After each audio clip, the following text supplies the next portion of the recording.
ಕಾರ್ಮಿಕರಿಗಾಗಿ ಕಾರ್ಮಿಕರಿಗೋಸ್ಕರ ರಾಜ್ಯ ಸರ್ಕಾರ ಜಾರಿಗೆ ತಂದಿರೋ ಕಾರ್ಮಿಕ ಕಲ್ಯಾಣ ಯೋಜನೆಗಳನ್ನ ಜನರಿಗೆ ತಲುಪಿಸೋ ಅಗತ್ಯವಿದ್ದವರಿಗೆ ತಲುಪಿಸೋ ಕೆಲಸ ಮಾಡ್ತಿದ್ದಾರೆ ಕಾರ್ಮಿಕ ಸಚಿವ ಸಂತೋಷ್ ಲಾಡ್. ಜನ ಕಲ್ಯಾಣಕ್ಕೋಸ್ಕರ ಜಾರಿಯಾಗಿರೋ ಈ ಯೋಜನೆಗಳನ್ನ ಅಗತ್ಯವಿದ್ದವರಿಗೆ ತಲುಪಿಸೋ ಅಭಿಯಾನ ಕೈಗೆತ್ತಿಕೊಂಡಿದೆ ಗ್ಯಾರಂಟಿ ನ್ಯೂಸ್. ಗ್ಯಾರಂಟಿ ನ್ಯೂಸ್ ಅಭಿಯಾನದ ಈ ಕಾರ್ಯಕ್ರಮ ನೋಡಿ. ನಮ್ಮ ಕಾರ್ಮಿಕ ಸಚಿವರಿದ್ದಾರಲ್ವಾ ಸಂತೋಷ್ ಲಾಡ್ ಅವರು ಅವರೊಂದಷ್ಟು ಕಲ್ಯಾಣ ಯೋಜನೆಗಳನ್ನ ಕೊಡ್ತಾ ಇದ್ದಾರೆ.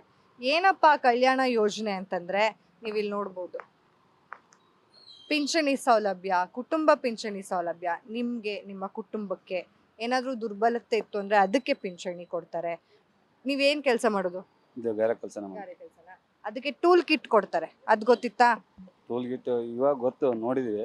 ಇವಾಗ ನಿಮ್ಗೆ ಅಂತ ಒಂದು ಸಹಾಯವಾಣಿ ಸಂಖ್ಯೆ ಇದೆ ಇಲ್ಲಿ, 155214. ಇದಕ್ಕೆ ನೀವು ಕರೆ ಮಾಡಿದ್ರೆ ಹೇಗೆ ಮಾಡಿಸ್ಕೋಬೇಕು, ಏನ್ ಸೌಲಭ್ಯ ಸಿಗತ್ತೆ, ಯಾವಾಗ ಸಿಗತ್ತೆ, ಪ್ರತಿಯೊಂದನ್ನು ಅವ್ರು ಹೇಳ್ತಾರೆ. ಮಾಡಿಸ್ಕೋತೀರಾ? ಮಾಡಿಸ್ಕೊಂತೀವಿ. ಸೌಲಭ್ಯ ಕೊಟ್ರೆ ಮಾಡಿಸ್ಕೋತೀರಾ? ಸೌಲಭ್ಯ ಅಂತೆಲ್ಲ ಇದ್ರೆ ಮಾಡಿಸ್ಕೊಂಡ್ರೆ ನಮ್ಗೆ ಇರುತ್ತಲ್ವಾ, ಮಾಡಿಸ್ಕೊಂತೀವಿ. ಇವಾಗ ನಿಮ್ಮ ಆರೋಗ್ಯದಲ್ಲಿ ಏರುಪೇರಾಯ್ತಂದ್ರೆ ಸಹಾಯಧನ ಕೊಡ್ತಾರೆ, ಮಕ್ಳು ಶಿಕ್ಷಣೆಗೆ ಸಹಾಯಧನ ಕೊಡ್ತಾರೆ, ಆಮೇಲೆ ನೀವು ನಿಮ್ಮ ಫ್ಯಾಮಿಲಿಗೂ ಪಿಂಚಣಿ ಸಿಗುತ್ತೆ. ಮತ್ತೆ ಆಮೇಲೆ ನೋಡಿ, ಪ್ರಮುಖ ವೈದ್ಯಕೀಯ ಸಹಾಯಧನ, ಏನಾದ್ರು ಕಿಡ್ನಿ ಆಗಿರ್ಬೋದು ಅಥವಾ ಲಿವರ್ ಆಗಿರ್ಬೋದು, ಈ ತರ ಏನಾದ್ರು ಸಮಸ್ಯೆ ಇತ್ತು ಅಂದ್ರೆ ಅದಕ್ಕೂ ನಿಮಗೆ ಸಹಾಯಧನ ಸಿಗುತ್ತೆ. ನಾವೇನಾದ್ರೂ ಅಕಸ್ಮಾತ್ ಆಗಿ ತೀರ್ಕೊಂಡ್ರೆ ನಮ್ಮ ಅಂತ್ಯಕ್ರಿಯೆಗೂ ಕೂಡ ಅವ್ರು ನಮ್ಮ ಕುಟುಂಬಕ್ಕೆ ಸಹಾಯಧನನ ಕೊಡ್ತಾರೆ. ಸಂತೋಷ್ ಲಾಡ್ ಅವರು ಕಾರ್ಮಿಕರಿಗೆ ಅಂತಾನೆ ಹೇಳಿ ಮಾಡಿರುವಂತಹ ಈ ಕಲ್ಯಾಣ ಯೋಜನೆಗಳು. ತಗೋಬೇಕಿದನ್ನ, ತಗೊಂತೀವಿ, ಮಾಡಿಸ್ಕೊಂತೀವಿ. ಅವ್ರು ಮಾಡಿಸ್ಕೊಡ್ಬೇಕಲ್ಲ, ಮಾಡಿಸ್ವಿ ಅಂತ ನಾವಿರ್ತೀವಿ ಮಾಡ್ಸಕ, ಅವ್ರು ರೆಡಿ ಇರ್ಬೇಕಲ್ಲ ಮಾಡ್ಕೊಡಕ್ಕೆ. ಅದಕ್ಕೆ ಅಂತಾನೆ ಸಹಾಯವಾಣಿ ಸಂಖ್ಯೆ ಕೊಟ್ಟಿದ್ದಾರೆ, ಅದಕ್ಕೆ ಅಂತಾನೆ ಇವತ್ ನಾವು ಬಂದಿದೀವಿ ಪರವಾಗಿ. ಆಯ್ತಾ? ಹಾಗಾಗಿ ಪ್ರತಿಯೊಂದು ಇಲ್ಲಿ ಎಲ್ಲಿದೆ ಇಲ್ಲಿ ಮಾಡಿಸ್ಕೊಳಕ್ಕೆ ಫೋನ್ ನಂಬರ್ ಕಾಣಿಸ್ತಾ ಇದೆಯಲ್ಲ, ಕಾಣಿಸ್ತಾ ಇದೆ. ನಿಮ್ ಹತ್ರ ಫೋನ್ ಇದೆಯಾ? ಇದೆ. ಆ ಫೋನ್ ತಗೊಂಡು ಇದಕ್ ಫೋನ್ ಮಾಡಿದ್ರೆ ಅವ್ರು ನಿಮ್ಗೆ ಗೈಡ್ ಮಾಡ್ತಾರೆ. ಅಂದ್ರೆ ಅವ್ರು ನಿಮ್ಗೆ ಫೋನ್ ಅಲ್ಲಿ ಹೇಳ್ತಾರೆ ಹೇಗ್ ಮಾಡಿಸ್ಬೇಕು, ಏನು ಎಲ್ಲಾನು ಹೇಳ್ತಾರೆ. ಅವಾಗ ನೀವು ಮಾಡಿಸ್ಕೋಬೇಕು. ಈಗ ಹೊಸದಾಗಿ ಸಂತೋಷ್ ಲಾಡ್ ಅವರು ಕಾರ್ಮಿಕರಿಗೆ ಅಂತ ಹೇಳಿ ಒಂದು ಹೊಸ ಕಲ್ಯಾಣ ಯೋಜನೆಗಳನ್ನ ತಗೊಂಡ್ಬಂದಿದ್ದಾರೆ. ಅದ್ರಲ್ಲಿ ಏನೇನೆಲ್ಲ ಸೌಲಭ್ಯ ಇದೆ ಅಂತ ಆದ್ರೂ ಗೊತ್ತಾ? ಅದು ಗೊತ್ತು ಮೇಡಮ್. ಏನ್ ಸಿಗುತ್ತೆ? ಮಕ್ಕಳಿಗೆ ಸ್ಕಾಲರ್ಶಿಪ್ ಅಂತೇಳಿ ಮಾಡ್ಸಕ್ ಹೇಳಿದಾರೆ, ಅದು ಮಾಡ್ಸಿನಿ. ಮತ್ತೆ ಹಾಸ್ಪಿಟ್ಲ್ ಫ್ರೀ ತೋರಿಸ್ತಾರೆ ಅಂತ ಗೊತ್ತು. ಇವೆರಡೇ ಗೊತ್ತು ಮೇಡಮ್.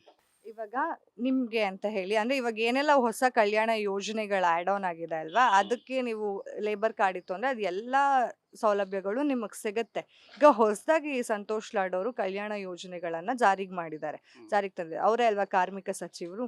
ಕಾರ್ಮಿಕರ ಹಿತದೃಷ್ಟಿಯಿಂದ ತಗೊಂಡ್ಬಂದಿದ್ದಾರೆ. ಅದಕ್ಕೋಸ್ಕರ ನಾನಿವತ್ ಬಂದಿದ್ದೀನಿ ನಿಮ್ಗಳಿಗೆ ಹೇಳೋಣ ಅದ್ರ ಬಗ್ಗೆ. ಎಷ್ಟೋ ಜನಕ್ಕೆ ಕಾರ್ಮಿಕರ ಕಾರ್ಡ್ ಮಾಡಿಸ್ಕೊಂಡ್ರೆ ಏನ್ ಸೌಲಭ್ಯ ಸಿಗುತ್ತೆ ಅನ್ನೋದು ಗೊತ್ತಿಲ್ಲ. ಇವಾಗ ನಿಮ್ಗೆ ಗೊತ್ತಿರುತ್ತೆ, ನೀವ್ ಯಾರಿಗಾದ್ರೂ ಹೇಳಿದಿರಾ ಮಾಡಿಸ್ಕೊಳ್ಳಿ ಅಂತ? ಎಷ್ಟ್ ಜನ ಹೇಳಿದಿರಾ? 4 ಜನ ಕೇಳಿದ್ರಿ. ನಮ್ಮ ಹತ್ರ ಕೆಲಸ ಮಾಡಿಸಿಲ್ಲ ಮೇಡಮ್. ಯಾಕೆ ಮಾಡಿಸಿಲ್ಲ ಅಂತ ಕೇಳಿದಿರಾ? ಅದು ಕೇಳಿಲ್ಲ ಮೇಡಮ್.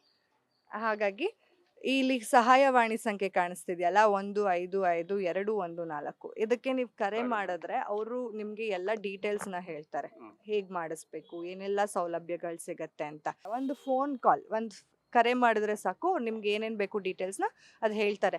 ಹೇಳಿ ನಿಮ್ಗೆ ಇಷ್ಟೆಲ್ಲ ಏನೇನೆಲ್ಲ ಅನುಕೂಲಗಳಿದೆ ಅದು ಕೂಡ ಸಿಗತ್ತೆ. ಮಾಡಿಸ್ಕೋತೀರಾ? ಮಾಡಿಸ್ಕೊಂತೀವಿ. ಎಲ್ಲ ತಗೋತೀರಾ ಸೌಲಭ್ಯ?